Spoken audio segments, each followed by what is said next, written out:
అందరికీ జై భీమ్. మాలల్ని కొన్ని చోట్ల పంచములని అనడం మీరు వినే ఉంటారు.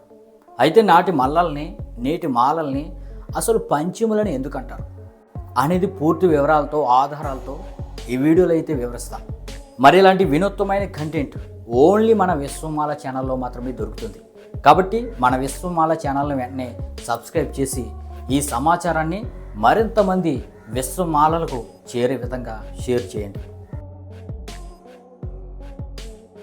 నాటి మల్ల నేటి మాల కులాలను పాత తరం వారు పంచములని పిలవడం మీరు అక్కడక్కడ వినే ఉంటారు.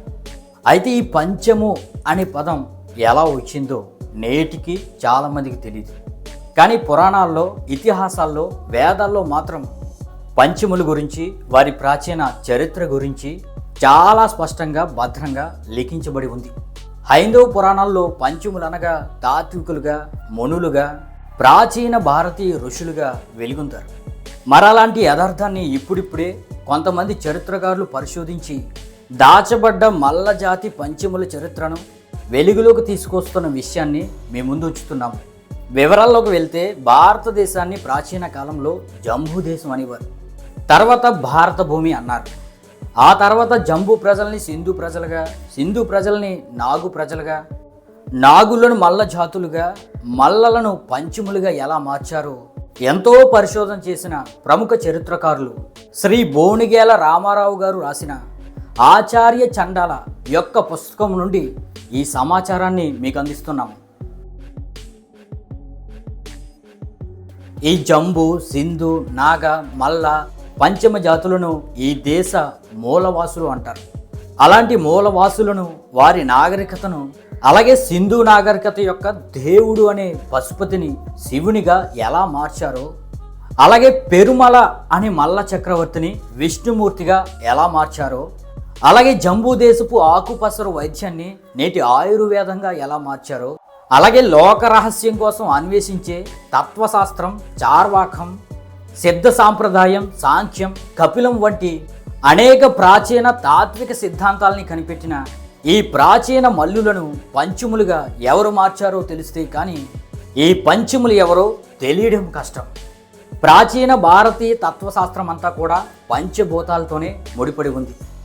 అలాగే ఈ పంచభూతాల నుండి మనిషి పుట్టాడని, మరణించాక ప్రతి జీవి ఈ పంచభూతాల్లోనే కలుస్తుంది అనే సిద్ధాంతాల మీద ఏర్పడ్డ చార్వాకం, సిద్ధ సాంప్రదాయం, సాంఖ్యం, కపిలం తత్వాలను అభివృద్ధి చేసి పంచభూతాలను ఆరాధించే మల్లులను, అలాగే పంచభూతాల గొప్పదనాన్ని బోధించే మల్ల తాత్వికులను ఆర్యమునులు పంచములని పిలవడంతో కాలక్రమేణా మల్లులు పంచములయ్యారు. మల్లలు సృష్టించిన సాంఖ్యతత్వాన్ని ఆర్యులు పంచకారణని సంబోధించారు. అంటే ఈ సంఖ్యాన్ని బోధించే మల్ల తాత్వికులను పంచశిఖలు అనిడువారన్నమాట. అలాగా మల్ల మనుషులు పంచభూతాలకు సాక్షిగా పొడవాటి జుట్టు పెంచుకుని తలపై పంచముడులను పంచశిలలుగా వేసుకునేవారు. అలా తలపై పంచశిలలను వేసుకుని పంచభూతాల కోసం చర్చించే మల్ల మునులను ఆర్యులు పంచములను సంబోధించేవారు. అలా పంచములనగా ప్రాచీన భారతీయ తాత్విక రంగానికి ఆది గురువులు అని అర్థం. ఆర్యులు భారతదేశానికి రాకపూర్వమే, అనగా సింధు నాగరికత ముందు నుండే జంబూ ద్వీపపు తత్వశాస్త్రానికి పునాది వేసిన తాత్వికులే నేటి పంచములు అయిన నాటి మల్లలు. పంచములు అనగా ప్రాచీన మల్ల తాత్వికులు, మేధావులు, సూర్యునితో పోటీపడి శ్రమించేవారు, జ్ఞానాన్ని, శ్రవర్ణాన్ని, శక్తిని లోబర్చుకున్నవారు. అందుకే పురాణాల్లో మృతి సంజీవిని విద్య వీటి నుండే ఆర్య దేవతలు దొంగచాటుగా నేర్చుకున్నట్లు ఆధారాలు నేటికి ఉన్నాయి. ఆర్యులు జంబూ ద్వీపంలో స్థిరపడిన తర్వాత భారత భూమిలో మల్ల పంచములు సృష్టించిన ప్రాచీన తత్వశాస్త్రాన్ని, సిద్ధాంతాలను, పంచభూతాల ఆధారంగా పంచములు అభివృద్ధి చేసిన తాత్విక విధానాలను బాగా పరిశీలించి ఆర్యులు వారి పురాణ సాహిత్యాన్ని రచించాలి అనే సమయంలో వారు పంచముల స్థితిని, వారి సిద్ధాంతాలని వైదీకరణ చేశారు. ఎందుకంటే ప్రాచీన పంచమ తాత్విక సిద్ధాంతాలను, బౌద్ధ సూత్రాలని ఆధారం చేసుకునే భారతీయ హైందవ సాహిత్యాన్ని సృష్టించేటప్పుడు ఎన్నో ప్రాచీన భారతీయ, మల్ల, బౌద్ధ, జైన సిద్ధాంతాలను అవసరమైన చోట ఆర్య పండితులు హైందవీకరణ చేశారు. అలా హైందవీకరణ చేసిన వాటిలో పంచముల గురించి చేసిన హైందవీకరణ ఎంత గొప్పగా ఉందో చూద్దాం. ఆర్య పండితులు పంచభూతాల స్థానంలో పంచలింగాలను సృష్టించారు. ఆ పంచలింగాలకు పంచపురాణాలు రాశారు. అవి ఇప్పుడు చూస్తే కంచిలో పృథ్వీలింగమని, చిదంబరంలో ఆకాశలింగమని, జంబుకేశ్వరంలో జంబులింగమని, శ్రీకాళహస్తిలో వాయులింగమని, అరుణాచలంలో జ్యోతిర్లింగమని పూజిస్తున్నారు. అలాగే పంచములు సృష్టించిన సాక్ష్యం, చార్వాకం, లోకయుత, సిద్ధ సాంప్రదాయం యొక్క సారాంశం ఆధారంగానే ప్రపంచం అనే పదం పుట్టింది. ఈ ప్రపంచం అనే సాంస్కృతిక పదం అర్థం ఈ సృష్టి అంతా పంచమం అనే అర్థం. అనగా ప్రపంచం పదానికి మన భాషల్లో పంచభూతాలమయం అని అర్థం. ఆర్యులు అక్కడితో ఆగకుండా పంచశక్తులను కూడా పుట్టించారు. ఈ పంచశక్తుల జనం పంచవర్ణుల నుండి వచ్చారని, అలా వచ్చిన వారే ఆదిశక్తి, పరాశక్తి, నిత్యాశక్తి, క్రియాశక్తి, జ్ఞానశక్తి అని వ్రాశారు. తర్వాత పంచకులాలని, ఆ పంచకులాల బ్రాహ్మణులకి పంచవాహనాల్ని, పంచ ఆసనాల్ని, పంచ హోమగుండాల్ని, పంచ యోగదండాల్ని, పంచబ్రహ్మలు, పంచజంజాల్ని, పంచ వివాహాల్ని సృష్టించారు. అంతేకాకుండా ఆర్యుల సాహిత్యాలకు పంచవేదాలు అని, ఆర్యుల మంత్రాలకు పంచాక్షరి అని, మానవ దేహాలను రంగుల్ని బట్టి పంచవర్ణాలు అని, ఆర్యుల ఉపనయనాల్ని పంచ ఉపనయనాలని రాసుకున్నారు. అంటే మల్ల పంచముల యొక్క ప్రభావం ఆర్యుల మీద, వారి సాహిత్యం మీద ఏ విధంగా ఉందో అర్థం చేసుకోవచ్చు. ప్రపంచంలో ఎక్కడా లేని రాక్షసుల గొప్పతనం, వారి సంఖ్య, వారి పరాక్రమం భారతీయ ఇతిహాసాల్లోనే వ్రాశారు.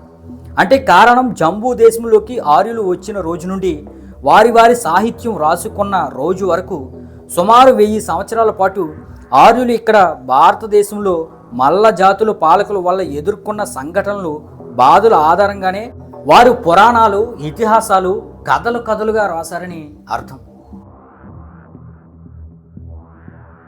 ఆర్యులు పంచముల్ని హైందవీకరిస్తూ వారికి హైందవీకరణలో ఇచ్చిన ప్రాముఖ్యాన్ని చూస్తే నాడు పంచములనే మల్లలు ఎంతటి ఉచ్చస్థితిలో ఉన్నారో వారి సాహిత్యాన్ని బట్టి తెలుస్తుంది.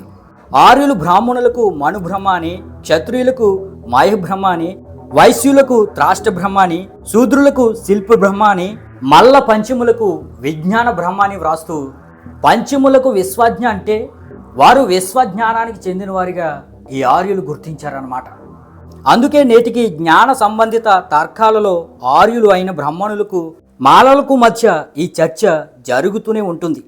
ఈ జ్ఞానం విషయంలో మరో విధంగా చెప్పాలి అంటే మల్ల పంచముల జాతిలో పుట్టిన డాక్టర్ భీమారావు రామ్జీ అంబేద్కర్ గారు జ్ఞాన సమపార్జనలో దేశంలో ఎవరికీ అందనంత ఎత్తుకు ఎదిగారు. అలాగే ఇప్పుడు ఆయన విజ్ఞాన తరంగాలు ప్రపంచం అంతా వ్యాపిస్తూ ఆయన పుట్టినరోజు ఏప్రిల్ 14ను ఐక్యరాజ్య సమితి ప్రపంచ విజ్ఞాన దినోత్సవంగా ప్రకటించింది. అంటే మల్ల పంచములు జ్ఞాన సమపార్జనలో ప్రపంచంతో సహితం పోటీ పడగలరని అర్థమవుతుంది.